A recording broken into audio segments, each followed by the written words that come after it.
কার্যবিধির কত থেকে আপনার 99 ক থেকে 101 ধারা পর্যন্ত।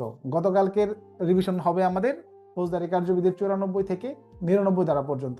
রিভিশন ছাড়া কিন্তু আপনারা আইনে তেমন ভালো করতে পারবেন না। প্রচুর পরিমাণ রিভিশন, শুধুমাত্র ক্লাস ডিপেন্ডেন্ট রিভিশন এরকম না যে ক্লাসের যা রিভিশন দিব তা, আপনারা কিন্তু ইচ্ছে করলে শুরু থেকে রিভিশন দিয়ে আসতে পারেন।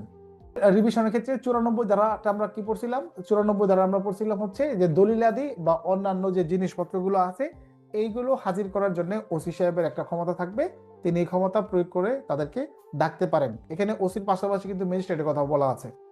95 পড়ছি আমরা টেলিগ্রাম ও চিঠিপত্র সম্পর্কে বিধিবিধান এই সংক্রান্ত বিষয়ে, যে 94 যে বিষয়গুলো নিষেধ করছে এগুলোর ক্ষেত্রে কি ধরনের পরবর্তীতে আরো বড় ধরনের নিয়ম আছে। 96 আমরা পড়ছি যে ওয়ারেন্ট কখন কি কারণে দেওয়া হয় বা ইস্যু করা হয়। 97 পড়ছি আমরা ওয়ারেন্ট নিয়ন্ত্রিত হতে পারে, এটা সব সময় হবে না, আদালত যদি কোনো কারণে মনে করে সেটা নিয়ন্ত্রণ করে দিতে পারে। 98 দ্বারা আমরা পড়ছি যে স্থানে চোরাই মাল, জাল দলিল ইত্যাদি আছে বলে সন্দেহ করা হয় সেখানে তল্লাশির পদ্ধতি। ধারা 99 আমরা পড়ছি স্থানীয় সীমার বাহিরে তল্লাশি এবং প্রাপ্ত জিনিসের বিলি ব্যবস্থা। তার আমরা আজকে যে জিনিসটা আলোচনা করব সেটা হচ্ছে 99 ক থেকে 100 পর্যন্ত। এখন দেখেন এখানে শিরোনামগুলো আমরা দেখি, ধারা মাত্র 3টা আজকের ক্লাসে, 3টা হইলেও কিন্তু ভাই অনেক কঠিন আছে কিন্তু। 99 ক যেখানে বলা আছে সংবাদপত্র, গ্রন্থ বা দলিল বাজেয়াপ্ত এবং সেটির জন্য তল্লাশি ও জব্দ। ধারা 100 বেআইনিভাবে আটক ব্যক্তিকে উদ্ধারের জন্য তল্লাশি। ধারা 101 তল্লাশি পরোয়ানার ক্ষেত্রে যে সকল ধারা প্রযোজ্য হবে। এই ক্ষেত্রে 100 ধারা মনে করেন আপনি বাদই রাখেন, এটা কোনো ব্যাপারই না। ব্যাপার হলো এই 99 ক আর 100 দ্বারাও কোনো ব্যাপার না, ব্যাপারটা হলো 99 ক। অর্থাৎ আজকে আমাদের ক্লাস আপনি ধরতে পারেন একটা ধারা নিয়ে, ফৌজদারি কার্যবিধির এই একটা ধারা নিয়ে আজকের ক্লাসটা আপনার অনুষ্ঠিত হবে, ফৌজদারি কার্যবিধির 99 ক ধারা নিয়ে। ক্লিয়ার? তার মানে 99 ক ধারাটা যদি আপনারা বুঝে ফেলেন তাহলে মনে করেন আপনার পুরো ক্লাসটাই আপনি করে ফেলতে পারছেন। তার মানে প্রথম ধারাটার দিকে মনোযোগটা বেশি দিতে হবে। তো আমাদের একটা ধারা আজকে আলোচনা, আর বাকি 2টা ধারা মনে করেন এমনিতেও ফাউ। তাহলে আমরা দেখেন মূল যে ধারাটা এটা আমাদের প্রথম ধারাতে আমরা যাচ্ছি 99 ক। এই ধারাটাই পাই টু পাই আপনাদের বুঝতে হবে এখানে কি বলতেছে। এখানে বলতেছে 99 ক, আবার কেউ কেউ উচ্চারণ করে 99 এর ক, আমিও কখনো কখনো হয়তো ভুলে উচ্চারণ করতে পারি 99 এর ক, আপনার উচ্চারণটা হবে 99 ক, এর শব্দটা এখানে হবে না। তো 99 ক এখানে বোঝানো হচ্ছে সংবাদপত্র, গ্রন্থ, দলিল এইসব জিনিসে আপনার যদি কোনো কিছু থাকে যেগুলো নেগেটিভ, সেগুলো কি আমরা আলোচনা করব, এরকম যদি থাকে তাহলে এটাকে কে করবে? এই জিনিসটাকে সরকার। ভালো করে শুনেন, এখন কিন্তু আদালত না, এখন সেটা চলে গেছে কোথায়? সরকারের কাছে। তাহলে সরকার সেটা গ্যাজেট মূলে নিষিদ্ধ করবে, গ্যাজেট মূলে সেটাকে বাজেয়াপ্ত করবে। যখন এটা বাজেয়াপ্ত করবে, নিষিদ্ধ করবে, তখন সেটার ক্ষেত্রে কিন্তু একরকম ব্যবস্থা নিতে পারবে। আর অন্য ক্ষেত্রে একই বিষয়ে যখন কোনো তল্লাশি পরোয়ানা আদালত দিবে তখন কিন্তু আরেক রকম ব্যবস্থা। তাহলে এখানে কিন্তু ব্যবস্থা আমরা 2 রকম দেখতেছি।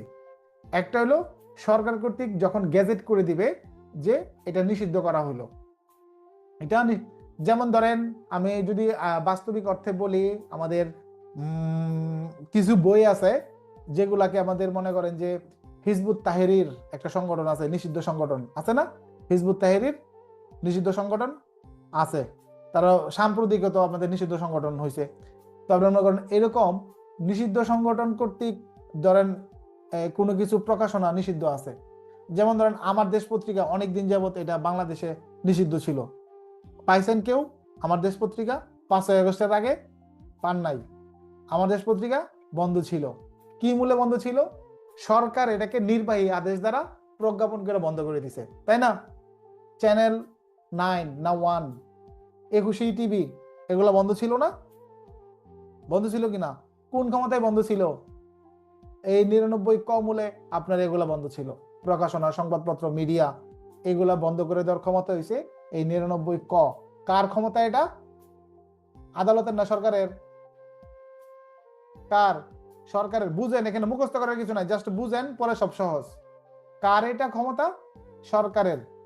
এখন সরকার মনে করেন যে জিনিসটা নিষিদ্ধ করবে, এই জিনিসটা রাস্তাঘাটে, হাটে, বাজারে, বনে, জঙ্গলে যেখানেই পাওয়া যাবে, এইটাকে আটক করার জন্য কোনো র্যাঙ্কের প্রয়োজন নাই। ভালো করে শুনেন, এখানে কিন্তু দুইটা কাহিনী আছে। এই কাহিনী না বুঝলে আপনারা বুঝবেন না 99 ক, সারাদিন খালি বুকার মতন পড়তেই থাকবেন। প্রথম কাহিনীটা হইলো, সরকার যখন কোনো কিছুকে গ্যাজেট মূলে নিষিদ্ধ করবে, বাজেয়াপ্ত করবে, তখন কি হবে? তখন কোনো র্যাঙ্কের কোনো প্রয়োজন নাই। যে কোনো ব্যক্তি, যে কোনো অফিসার, যে কোনো র্যাঙ্কের কনস্টেবল হোক আর আইজিপি হোক, যেই হোক, তিনি যদি নিষিদ্ধ জিনিস তার সামনে দেখেন, তাহলে তিনি সেটাকে আটক করতে পারবেন। বুঝছেন এটা? এটুকু পরে কাহিনীটা আমি বলতেছি, এটুকু বুঝছেন কিনা? ওকে। এখন মনে করেন সংবাদ পাওয়া গেল যে ম্যাজিস্ট্রেট সংবাদ পাইলো যে কোথাও এই ধরনের জিনিস স্টকে আছে, তারপর আপনার হাত বদল হচ্ছে, মানে গোপনে এক জায়গায় আছে। এখন ওই জায়গায় অভিযানে যাইতে হবে। খেয়াল করেন কথাটা, কিন্তু ওই জায়গায় অভিযানে যেতে হবে। তার মানে এই ক্ষেত্রে ম্যাজিস্ট্রেট একটা অর্ডার দিবেন, তাই না? যে ওইখানে যান, গিয়ে অভিযান করেন, অভিযান করে নিষিদ্ধ জিনিসগুলো জব্দ করে কোর্টে নিয়ে আসুন। একটা অর্ডার দিবেন না? এই অর্ডারের নাম কি? এই অর্ডারের নাম তল্লাশি পরোয়ানা, ঠিক না? তল্লাশি। তাহলে এই 99 কতে কি দিতেছেন? একটা তল্লাশি পরোয়ানা দিচ্ছেন। যখন 99 ক মূলে তল্লাশি পরোয়ানা দিল, তখন কিন্তু আবার একটু র্যাঙ্কের একটু ব্যাপার আছে। তখন কিন্তু র্যাঙ্কের ব্যাপার আছে। এখন আপনি কনস্টেবলও পারবে না, এএসআইও পারবে না। বুঝতে পারলেন? মিনিমাম তখন সাব ইন্সপেক্টর লাগবে। এখন বলতে পারেন, স্যার সামনে যেই পাইবো সেই আটক করতে পারবো, একটু আগে বললেন, এখন আবার বলতেছেন এসআই লাগবে মিনিমাম। কাহিনীটা কি?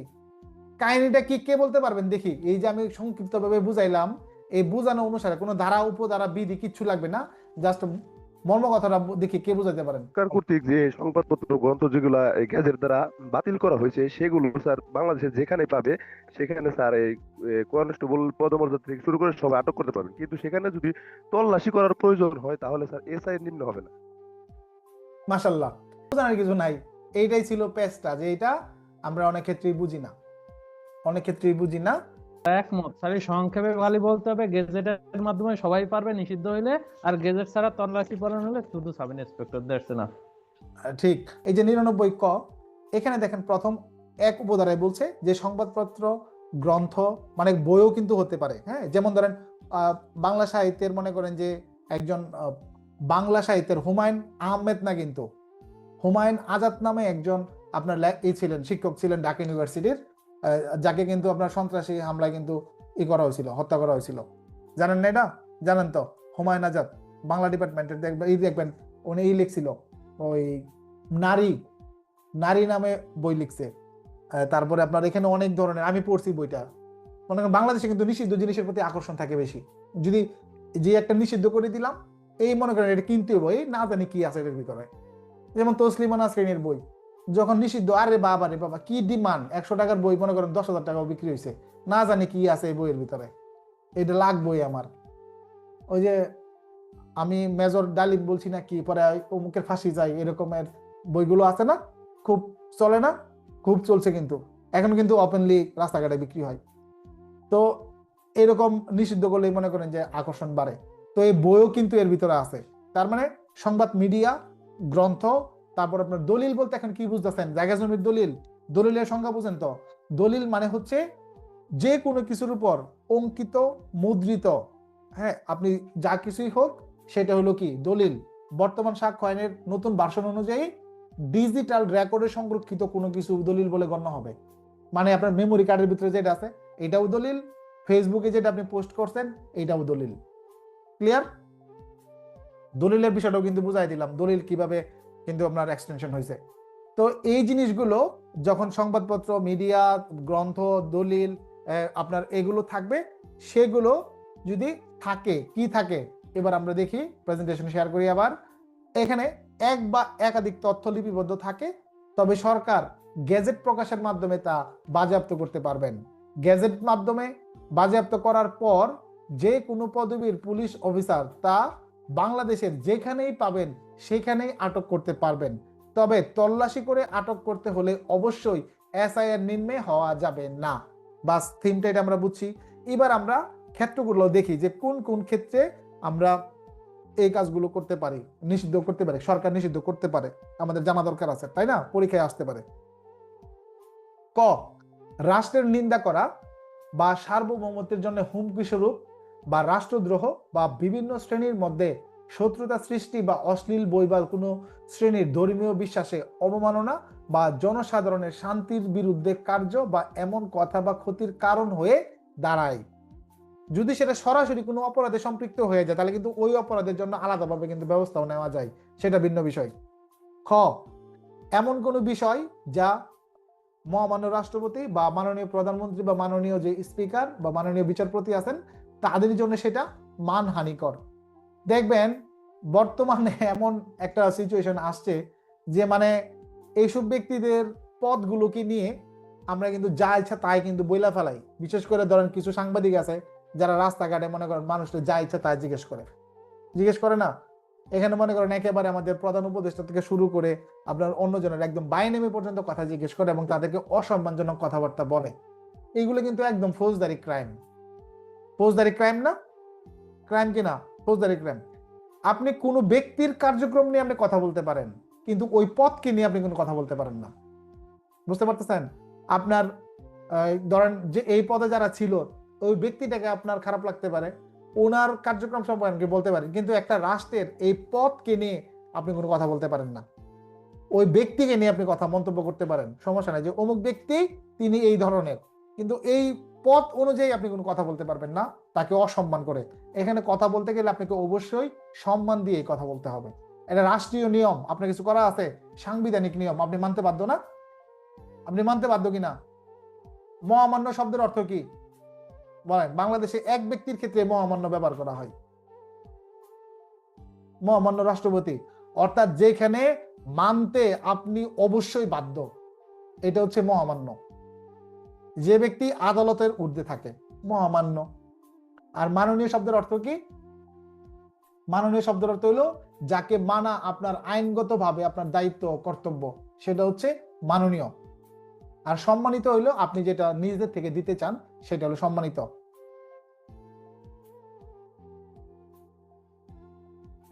তারপরে আপনার এখানে বলা আছে যে এমন কোনো বিষয়বস্তু যা অত্যন্ত হীন বা অশ্লীল বা কুৎসিত, মানে একদম ছোট মন মানসিকতার কথাবার্তা আছে না, একদম আবার অশ্লীলতা আছে এরকম কথাবার্তা বা কুৎসিতমূলক এরকম যে খারাপ, মানে একদম গালিগালাজ আছে না, একদম খারাপ পর্যায়ের এরকম আর কি।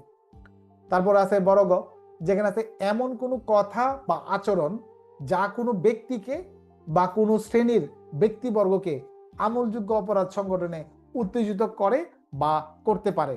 সাম্প্রতিক সময় যে মব সৃষ্টি করে না, মব, মব শব্দের অর্থ জানেন আপনারা? জানেন মব শব্দের অর্থ? মব শব্দের অর্থ হইল উচ্ছৃঙ্খল জনতা কর্তৃক আইন বিরুদ্ধ কোনো কাজ করা, এটাকে বলা হয় মব। ডিকশনারি খুঁজলে আপনারা পাবেন, ডিকশনারিতে মবের সংজ্ঞা দেওয়া আছে। তো ইচ্ছাকৃতভাবে কয়েকজন 20-30 জন প্ল্যানিং করে গিয়ে কাউকে মেরে ফেলা এটা মব না, এটা হচ্ছে ডাইরেক্ট অফেন্স। যেটা আমাদের ময়মনসিংহে যে কাজটা হইলো, ওই যে কি জানি দীপু নাকি দীপু সাহা যে ছেলেরা মারলো, এইটা কিন্তু কোনোভাবেই মব না, এটা একটা প্রি প্ল্যানিং মার্ডার। এইটা প্রি প্ল্যানিং মার্ডার, আমি এটা নিন্দা জানাইছি ফেসবুকে পোস্ট করে। এটা কোনোভাবেই একটা সভ্য দেশে মাইনে নেওয়ার মতো কোনো অপরাধ নাই যে আমার গায়ের লুম খারাপ হয়ে গেছে। আপনি চিন্তা করে দেখেন, একটা মানুষকে মেরে আবার তার আগুন ধরাই দিচ্ছে, আরে বাবা রে বাবা, এটা কোন ধরনের সভ্য সমাজে এই অপরাধ মেনে নেওয়ার মতো? মেনে নেওয়ার মতো না। আচ্ছা, তারপরে আমরা দেখি তাহলে এই 4টা নিয়ম আমরা কিন্তু দেখলাম, যে রাষ্ট্রের নিন্দা করা, সার্বভৌমত্বের জন্য হুমকি স্বরূপ, রাষ্ট্রদ্রোহমূলক ইত্যাদি ইত্যাদি। তারপরে আপনার যে রাষ্ট্রপতি, প্রধানমন্ত্রী, স্পিকার, প্রধান বিচারপতি এদের ক্ষেত্রে মানহানিকর। তারপর ছোট গ, অত্যন্ত হীন, অশ্লীল এবং কুৎসিতমূলক বিষয়বস্তু। তারপর এমন কোনো কথা বা আচরণ যেটা কোনো ব্যক্তিবর্গকে আমলযোগ্য অপরাধে উত্তেজিত করে বা করতে পারে। এই ধরনের কার্যক্রম যদি থাকে কোনো মিডিয়াতে, এটা যদি থাকে আপনার কোনো ধরনের আপনার এই দলিলে, এটা যদি থাকে কোনো বইতে, যদি এইরকম কোনো কিছু থাকে তাহলে সরকার রাষ্ট্রীয় নিরাপত্তার স্বার্থে এটাকে অবশ্যই বাজেয়াপ্ত করবে না। এবং তাদেরকে বাজেয়াপ্ত করার আগে কিন্তু তাদেরকে এই গ্রাউন্ডগুলো তাদের বিরুদ্ধে আনা হয় এবং তাদেরকে কিন্তু কৈফিয়ত তলব করা হয় যে আপনার বিরুদ্ধে এই ধরনের অভিযোগ পাওয়া গেছে, আপনি ব্যাখ্যা দেন। এটা তো আগের থেকে সিদ্ধান্ত মোটামুটি করা যে এই ধরনের প্রমাণ, এটা তো মিডিয়া ভিত্তিক সংবাদ, এটা ডকুমেন্টারি প্রমাণ। যদিও নিয়ম অনুযায়ী তাদেরকে সুযোগ দেওয়া হয়, তারা ব্যাখ্যা দেয়, ব্যাখ্যা সন্তোষজনক না নিষিদ্ধ করে দেয়, একটা নির্বাহী আদেশের মাধ্যমে এটা আপনার নিষিদ্ধ করে দিল। এবার দেখেন পরবর্তীতে আপনার এটার আর কি অ্যাকশন হবে। এটা আর অ্যাকশন নাই, এই বন্ধু শেষ অ্যাকশন। বইতে কি আর কিছু আছে নাকি? 99 আর কিছু নাই। আমার প্রেজেন্টেশনটা বাদ পড়লো কিনা? 1 2 2 আছে, 2 দরকার নাই। 2 বলছে আপনার শব্দগুলোর ব্যাখ্যা দিছে আর কি, যে সংবাদপত্র, গ্রন্থ, দলিল এগুলোর একটা আপনার ব্যাখ্যা দিছে আর কি, যে এগুলো বলতে আপনার কি বোঝানো হবে আর কি। এখানে একটা আইন আছে যে আপনাদের মুদ্রণালয় এবং প্রকাশনা, ঘোষণা এবং নিবন্ধনকরণ আইন, আমি পড়ছি LLM এই আইনটা পড়ছি। এই আইন অনুযায়ী যে অর্থ প্রকাশ করে, ওই আইন অনুযায়ী সংবাদ বলতে যা বোঝায়, ওই আইন অনুযায়ী বই বলতে যা বোঝায়, ওই আইন অনুযায়ী যেগুলো দলিল বলতে যা বোঝায়। ঠিক আছে? তাহলে এইগুলো করলে এটা আপনার নিষিদ্ধ হবে। ক্লিয়ার? এখন কি কারণে নিষিদ্ধ হবে কে বলতে পারবেন? যে আগে হাত তুলবেন তারে বলার সুযোগ দিব। কি কারণে এই জিনিসগুলো আপনার নিষিদ্ধ হতে পারে? কারণগুলো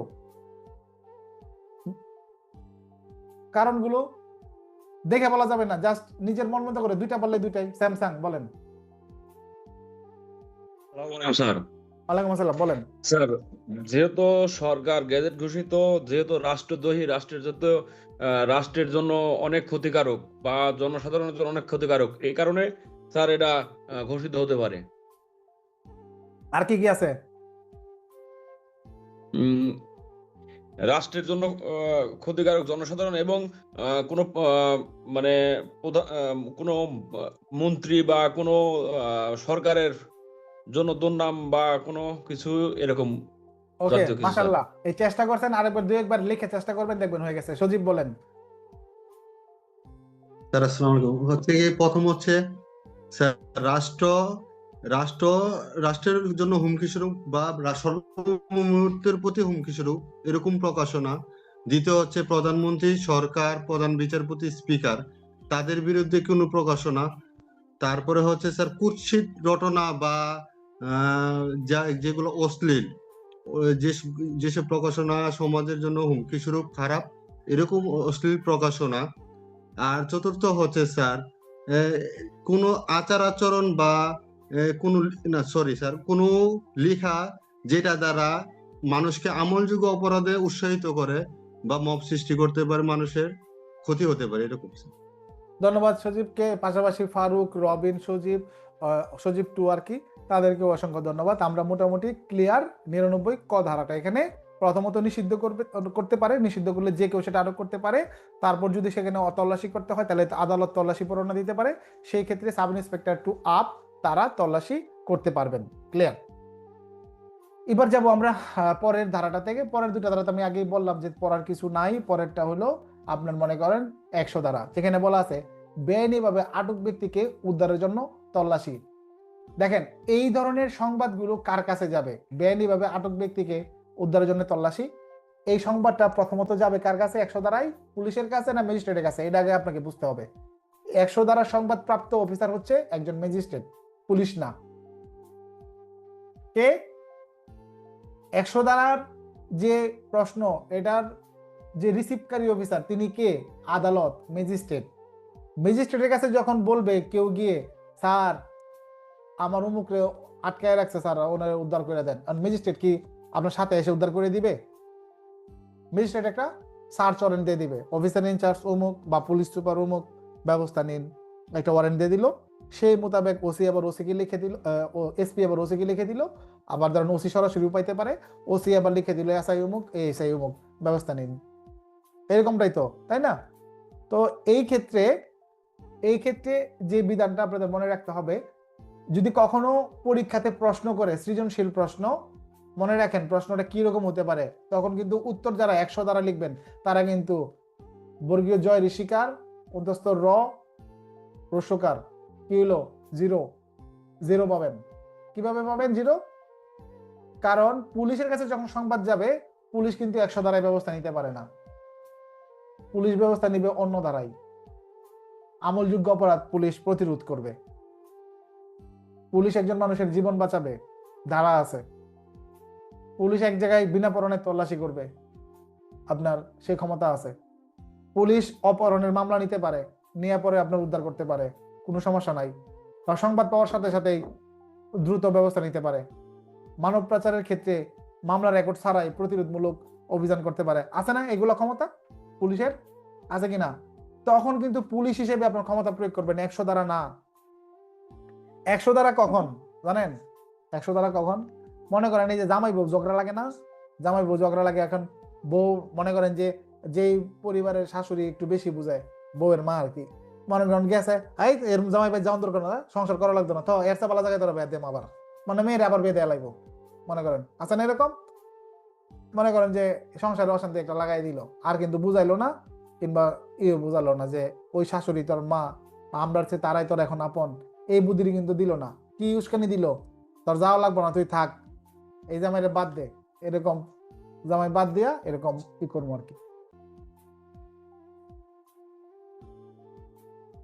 তো এইখানে যখন কারো বউ চলে গেল বাপের বাড়ি, বউ বাড়ি আটকায় রাখছে, আইতে দেয় না, তখন এটা যদি থানায় যায়, ওসি সাহেবের কাছে গিয়ে যদি বলে স্যার আমার বউ শ্বশুর বাড়ি থেকে দেয় না, আটকায় রাখছে, এখন ওসি সাহেব ওই মেয়ের মা বাপের বিরুদ্ধে কি ব্যবস্থা নিব? আইনগতভাবে কোনো ক্ষমতা আছে ওসির? মেয়ের সংসারের ভালোর জন্য দেয় না, জামাই সমস্যা, এই সমস্যা, জামাইয়ের মা ভালো না, ইত্যাদি ইত্যাদি কারো দিলে ওসি সাহেব আর কিন্তু জোর করে পাঠাইতে পারবে? কোন ক্ষমতা আছে ওসির মা বাবার কাছে? এরকম কোনো আইন নাই। কারণ এখানে সে বিপদে আছে না? বিপদে আছে ওই মেয়ে তার মা বাবার কাছে, সে কি বিপদে আছে? বিপদে নাই। এখানে আইন কিন্তু তাহলে এখানে কোনো আমলযোগ্য অপরাধের কোনো সুযোগও নাই, কারণ মা তো তার সন্তানকে মারা ফেলতে পারে না। ওসি সাহেব যে উদ্ধার করবো, অভিযান করবো, বিরাট সাফল্য। কি সাফল্য?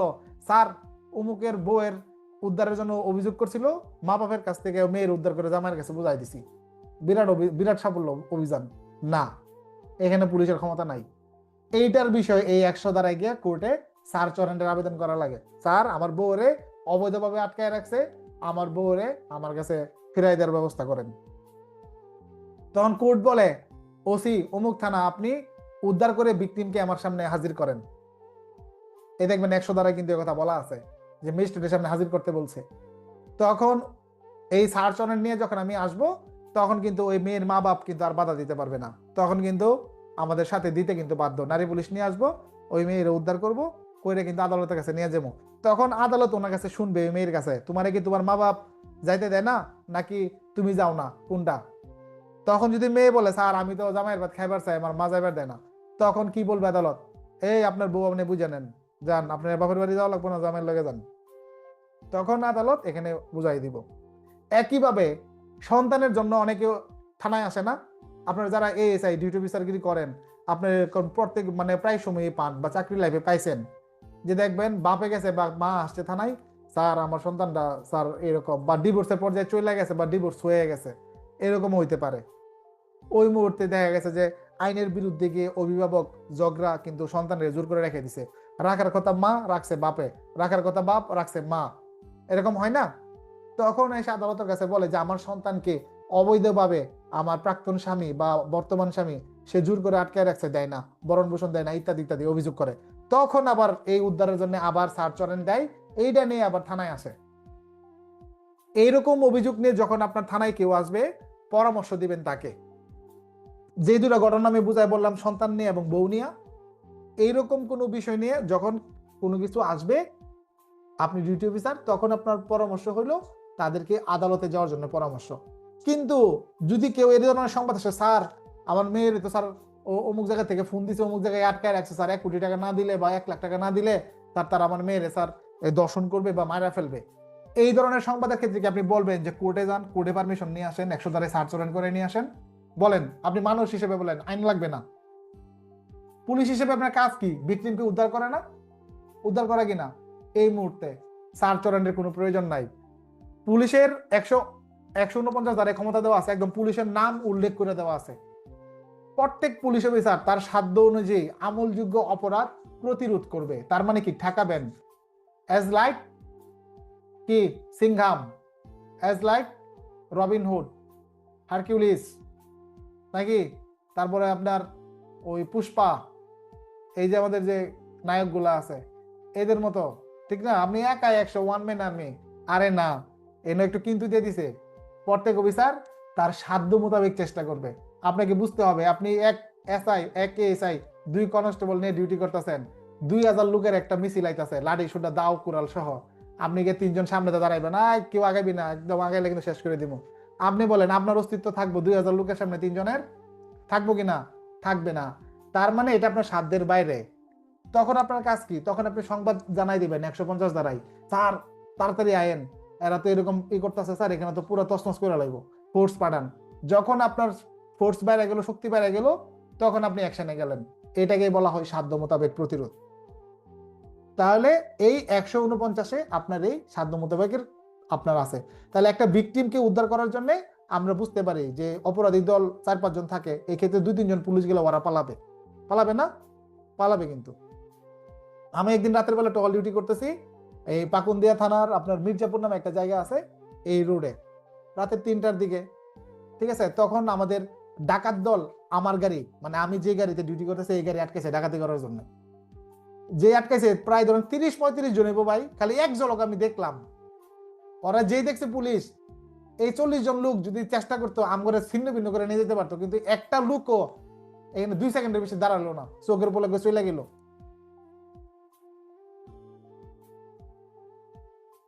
তাহলে পুলিশের কাছে আসলে পুলিশ সৃজনশীলমূলক প্রশ্ন হলে আপনারা বুঝবেন না যে কখন আপনি সিআরপিসির 149 ক্ষমতা প্রয়োগ করবেন, কখন আপনি 165 মূলে তল্লাশি করবেন, 166 মূলে তল্লাশি করবেন, এগুলো আপনার বুদ্ধিমত্তা খাটায় উত্তর দিতে হবে।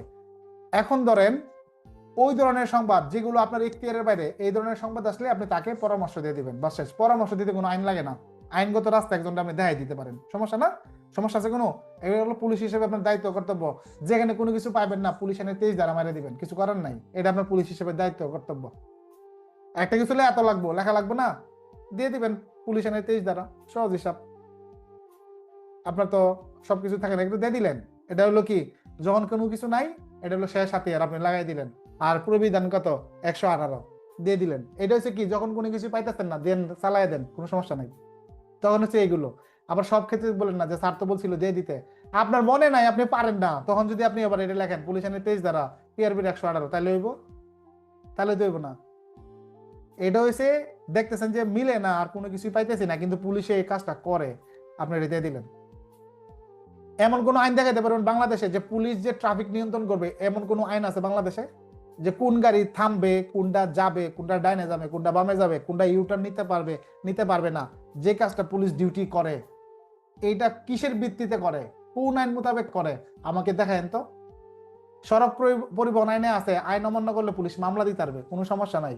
কিন্তু রাস্তা নিয়ন্ত্রণ করবে, ডাইনে যাবে না বামে যাবে, সিগন্যাল দিয়ে গাড়ি থামাবে ট্রাফিক কনস্টেবল, কোন আইনে আছে? এটা আমার দেখেন। এটার দায়িত্ব হচ্ছে সিটি কর্পোরেশনের, এই দায়িত্ব হচ্ছে স্থানীয় আপনার যে কর্তৃপক্ষ আছে তাদের এই কাজ, স্থানীয় মেয়রের কাজ, চেয়ারম্যানের কাজ, তার এলাকার রাস্তাঘাট নিয়ন্ত্রণ করবে কিভাবে, এটা তার দায়িত্ব কর্তব্যের অংশ, সিটি কর্পোরেশনের কাজ এটা। কিন্তু এই পুলিশ কিভাবে এই কাজের মধ্যে যুক্ত হয়ে গেছে আমি ঠিক জানি না।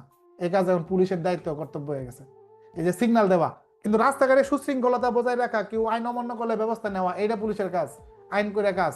কিন্তু ওই যে সিগন্যাল দিয়ে গাড়ি থামানো, এইগুলা আইন আগে ছাড়া, এটা 5 মিনিট ছাড়া, এটা 10 মিনিট ছাড়া, এটা ভাই পুলিশের কাজ না, এটা আপনার সিটি কর্পোরেশনের কাজ।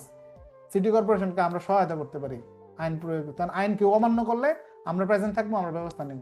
কিন্তু এটা কিন্তু এখন আমাদের পুরোপুরি মানুষ কিন্তু আমাদেরকে ভুল বুঝায়, কিন্তু এটা কিন্তু অতিরিক্ত হিসেবে আমরা মানুষকে সেবা দিচ্ছি, এটা আমরা নিজেরাও অনেকেই জানি না, আমরা নিজেরাও এটা জেনে রাখি। তাহলে 100 আমাদের কমপ্লিট। তাহলে এই 100 দ্বারাই যখন আপনাকে ক্ষমতা দিবে, তখন আপনি কি করবেন? 100 দ্বারাই ক্ষমতা দেওয়া হবে, তখন এই সার্চ ওয়ারেন্ট মূলে আপনি মনে করেন ওইখানে আপনার যদি ভিকটিমকে পান, তাহলে সেই মুহূর্তে আপনি তাকে উদ্ধার করবেন। উদ্ধার করতে পারলে আপনি তাকে কি করতে পারবেন? এই যে আদালতে প্রেরণ করবেন। তারপর আদালত অবস্থা বুঝে প্রয়োজনীয় ব্যবস্থা গ্রহণ করবেন, যেটা আমরা অলরেডি সিনারি অনুযায়ী কিন্তু আলোচনা করছি। আর 101 এটা মনে করেন আপনার পড়লেও চলে, না পড়লেও চলে। কি পড়লাই হয় এখানে বলা আছে তল্লাশি পরোয়ানার ক্ষেত্রে যে সকল দ্বারা প্রযোজ্য। এখানে বলছে যে আমাদের গ্রেপ্তারি পরোয়ানার ক্ষেত্রে আমরা যে ধারাগুলো পড়ছি, হ্যাঁ, আমাদের এই যে 75 কতক্ষণ আপনার বহাল থাকবে, 77 আপনার যে কে তামিল করবে, 79 হাওলা করা, 82 আপনার সারা বাংলাদেশে কার্যকর করা, আওতার বাইরে 83, অন্য থানায় গিয়ে কার্যকর 84। এই যে নিয়মগুলো আছে, আমাদের গ্রেপ্তারি পরোয়ানার যে নিয়মগুলো আছে, সেম টু সেম আমরা তল্লাশি পরোয়ানার ক্ষেত্রেও 96, 98, 99 ক 100 ধারার ক্ষেত্রেও আমরা সেগুলো ব্যবহার করতে পারবো। তার মানে এই একটা ধারা দিয়ে গ্রেপ্তারি পরোয়ানার যত ক্ষমতা আছে সব ক্ষমতা তল্লাশি পরোয়ানার ক্ষেত্রেও প্রযোজ্য। এই কারণে ওই নিয়মগুলো নতুন করে তল্লাশি পরোয়ানার ক্ষেত্রে আর আলোচনা করা লাগবে না। গ্রেপ্তারি পরোয়ানার যে নিয়মকানুনগুলো এগুলো তল্লাশি পরোয়ানার ক্ষেত্রেও প্রযোজ্য। এটা হলো 101। তেমন একটা আপনার দরকার নাই, তারপরেও জানা রাখেন যদি কখনো প্রয়োজন হয়। যে প্রশ্ন এরকম আসে যে তল্লাশি পরোয়ানা কি আপনি অন্য জেলায় গিয়ে তামিল করতে পারেন কিনা, অবশ্যই পারি। এই ক্ষমতা কোথায় বলা আছে? ডাইরেক্ট কিন্তু কোথাও বলা নাই। আছে? ডাইরেক্ট বলা নাই কিন্তু। আপনার গ্রেপ্তারি পরোয়ানা কিন্তু ডাইরেক্ট বলা আছে 84 ধারায় যে অন্য এলাকায় গিয়ে আপনি তামিল করতে পারবেন। তল্লাশি পরোয়ানার ক্ষেত্রে বলা নাই, কিন্তু 101-এর ক্ষমতা বলে আপনি এবার পারেন না। কি ক্ষমতা দিছে আপনারে? যে ওইটার ক্ষেত্রে যে নিয়ম এটার ক্ষেত্রেও একই নিয়ম। তার মানে 101 দ্বারা যদি আপনি লেখেন যে 101-এর ক্ষমতা বলে আপনি 84 ধারার মতোই ক্ষমতা প্রয়োগ করতে পারবেন তল্লাশি পরোয়ানার ক্ষেত্রেও। বোঝা গেছে? ঠিক আছে, এটা আপনার যতক্ষণ পর্যন্ত তামিল না হয় তল্লাশি পরোয়ানা ততক্ষণ পর্যন্ত এটার মেয়াদ থাকে, ঠিক না? 75 ধারার মতো করে ওইটাও আপনার ওসি সাহেব হাওলা করেন, এখানেও এটা ওসি সাহেব হাওলা করবেন 79 ধারার মতো। এইটাই আর কি বোঝানো হয়েছে 101-এ। আমি 101 ধারাটাই স্যার একটু বুঝতেছি না। বুঝতে পারেন হলো কি, আপনার মানি ব্যাগে যে টাকা আছে এই টাকা আপনি ব্যবহার করতে পারবেন, আপনার টাকা আমি ব্যবহার করতে পারবো। এটা বুঝছেন কি না? আগে কোন মনে করেন এক জায়গায় ঘুরতে গেছি, আপনার কাছে টাকা আছে আমার কাছে টাকা নাই, বুঝছেন কি? আমরা বন্ধু বান্ধব অনেকেই আছি না যে খালি পকেটে যায়, জি স্যার। আপনার টাকায় মালিক আপনি, কিন্তু ওই টাকা আমি ব্যবহার করতে পারবো, পুরো ক্ষমতা আপনি আমার দিয়ে রাখছেন। এই নে ভাই মানি ব্যাগ, মনে করেন আপনি আমার বন্ধু, আপনি আমার মানি ব্যাগ দিয়ে রাখছেন যে নে তুইও স্যার। খরচ কর আমিও খরচ করি। তাহলে আপনিও খরচ করতেছেন আমিও করতে পারি, যদিও আমার টাকা না কিন্তু আমি খরচ করতে পারি। এটা বুঝছেন কিনা? জি স্যার। ওকে, এবার মনে করেন আপনি হইলেন গ্রেপ্তারি পরোয়ানা, আমি হইলাম তল্লাশি পরোয়ানা, কিন্তু আমার তো টাকা নাই, টাকা তো আপনার কাছে নাকি? জি স্যার। তাহলে আপনার টাকা যদি আমি ব্যবহার করতে পারি, এবার তল্লাশি পরোয়ানা ওই গ্রেপ্তারি পরোয়ানার যত ক্ষমতা আছে সব ক্ষমতা প্রয়োগ করতে পারবে। এটা বুঝছেন? জি স্যার। জি স্যার। 99 ধারা যে বলে দিচ্ছে স্থানীয় সীমার বাইরে তল্লাশি, একটা যে বিধানটা দেওয়া হয়েছে স্যার, ওইটা অনুযায়ী কি তল্লাশি করা যাবে না? আরে এটা হচ্ছে 97 দ্বারা যদি আপনাকে কখনো নির্দিষ্ট করে দেয়, 97 দ্বারা যদি নির্দিষ্ট করে দেয়, এটা হলো ব্যতিক্রম, যে আপনাকে লিমিটেড করে দিছে যে আপনি শুধুমাত্র এসআই জাহাঙ্গীর আলমের বাসা তল্লাশি করবেন। যখন এই ধরনের কথা উল্লেখ থাকবে, ওই ওয়ারেন্ট কিন্তু আবার বাইরে গিয়ে কার্যকর করতে পারবেন না, তখন সেটা আপনি আমার বাড়িতে কার্যকর করতে হবে। এটা হলো উল্লেখ করতে পারে, 97 দ্বারা কিন্তু সব ক্ষেত্রে উল্লেখ থাকবে না। এটা আদালত যদি ইচ্ছে করে তাহলে বিশেষ ক্ষেত্রে সেটা নির্দিষ্ট করে দিতে পারে। 99 ধারাটা বলছিলাম, স্থানীয় সীমার বাহিরে তল্লাশি। 99। ও শুধু 99? জি স্যার, শুধু 99। পড়াইছি তো গতকালকের ক্লাসে। না স্যার, এইটাই যে পাওয়ার দিয়ে রাখছে স্থানীয় সীমার বাইরে তল্লাশি করা যাবে। বুঝছি না। স্যার, এই যে আপনি যে 101-এ বললেন যে তল্লাশি পরোয়ানা করতে হলে এই 83-84 বিধান প্রযোজ্য হবে, আমাদের যে সিআরপিসি 99 এক্সট্রা করে বলা দেওয়া হচ্ছে যে স্থানীয় সীমার বাইরে তল্লাশি। 99 দ্বারা স্থানীয় সীমানার বাইরে তল্লাশি না, 99 দ্বারা নিয়ম রয়েছে স্থানীয় সীমানার বাইরে যখন আপনি তল্লাশি করবেন তখন যদি আপনি মালামাল পান, ওই মালামালের বিষয়ে কি সিদ্ধান্ত, ওইটা হচ্ছে 99। 99 ক বলছিলেন স্যার, সাব ইন্সপেক্টর স্যারেরা সার্চ ওয়ারেন্টে সার্চ করবে স্যার, ওইখানে স্যার যে মালামাল গুলা পাওয়া যাবে, যে জিনিসটা সার্চ করছে ওইটার কি স্যার সিজন লিস্ট করতে হবে নাকি? 100% আপনি যত কিছু করবেন এগুলো অটোমেটিক চলে আসবে পরবর্তী যখন আপনি হেফাজতে নেবেন, 100% এগুলো পরবর্তীতে অটোমেটিক 102 103 চলে আসবে। আপনি ওয়ারেন্ট মূলে তল্লাশি করেন আর ওয়ারেন্ট ছাড়াই তল্লাশি করেন, আপনাকে ফৌজদারি কার্যবিধির 102(3) মানতেই হবে। 102(3) আর 102(3) এর নিয়মই হলো আপনার এখানে মালামাল পাইলে জব্দ তালিকা করতে হবে। যে ট্রাফিকের বিষয় স্যার, ট্রাফিক ডিউটির কথা যেটা বললেন স্যার, তাহলে স্যার এই যে এটা যেহেতু সিটি কর্পোরেশন বা স্থানীয় চেয়ারম্যানদের কাজ, তাহলে স্যার আমাদেরকে কিসের বলে, কোন বিধির বলে আমাদেরকে স্যার আমরা এই তো রোদের ওই মধ্যে জনসেবামূলক কাজ করি, জনসেবামূলক কাজের অংশ। আর যে দেখবেন যে পুলিশ আইনে একটা অংশ আছে, এটার ডিপেন্ডেন্ট বা অতীত থেকে করে আসছে এইভাবে। কিন্তু এটা হচ্ছে যে আপনি যে সিগন্যাল মেনটেন করবেন, সিগন্যাল যে এই রাস্তা সিগন্যাল স্টপ, এই রাস্তায় গাড়ি চলবে না, ওই রাস্তা ছাড়ো, এই যে কাজটা সিগন্যাল মেনটেন নিয়ে তো আমাদের যত বদনাম হয়, তাই না? যে পুলিশ গাড়ি ছাড়ে না, এই সেই। সিভিলে যখন ঢাকা শহরে ঘুরবেন তখন বুঝতে পারবেন, জ্যামে পড়লে এই সাইডের লোক পুলিশের খারাপ বলে, এই সাইডের লোক খুশি হয় ছাড়লে, এরকম হয় না?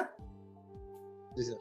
তখন কিন্তু বোঝা যায়। কিন্তু তখন আমি মনে মনে ভাবি, এটা যে সিগন্যাল মেনটেন করা, রাস্তাঘাটে কোন গাড়ি কোন দিক দিয়ে চলবে না চলবে, এটার আমাদের কাজ না। এটার জন্য বিআরটিসি আছে, বিআরটি আছে, তারপর আপনার হচ্ছে স্থানীয় আপনার কর্তৃপক্ষ আছে, এবং সিটি কর্পোরেশন আছে, পৌর মেয়র আছে, স্থানীয় চেয়ারম্যান আছে, নিজ নিজ এলাকায় তারা এগুলো সেবামূলক কাজগুলো তারা করবে, বুঝছেন? কিন্তু এটা আমরা তাদেরকে হেল্প করব, এটা কিন্তু আইনে বলা আছে, আইন অমান্য করলে পুলিশ ব্যবস্থা নেবে, পুলিশ তাদের পাশে থেকে হেল্প করবে।